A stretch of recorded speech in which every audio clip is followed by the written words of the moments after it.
দৈনিক কালের কণ্ঠের ১৫তম প্রতিষ্ঠাবার্ষিকীতে পত্রিকার সাথে সংশ্লিষ্ট সকলকে শুভেচ্ছা এবং অভিনন্দন জানাই। জুলাই গণঅভ্যুত্থানের মাধ্যমে বাংলাদেশে একটা ভিন্ন রকমের প্রেক্ষাপট, একটা পরিবর্তিত অবস্থায় আমরা আছি। এই সময় আমাদের প্রত্যাশা সংবাদ মাধ্যম স্বাধীন ও নিরপেক্ষভাবে কাজ করবে এবং রাষ্ট্রের ফোর্থ স্টেট হিসেবে ওয়াচডগের ভূমিকা পালন করবে। গত ১.৫ দশকে আমরা দেখেছি আমরা যে ফ্যাসিবাদের অত্যাচার নির্যাতনের জাতাকলে পিষ্ট ছিলাম, সেখানে সংবাদ মাধ্যমও কিছুটা ফ্যাসিবাদের পক্ষে ভূমিকা পালন করেছে।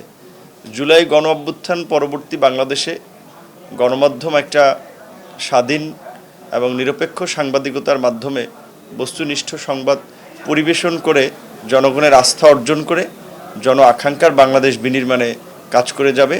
সেই প্রত্যাশায় কালের কণ্ঠের সাথে সংশ্লিষ্ট সকলকে শুভেচ্ছা এবং অভিনন্দন।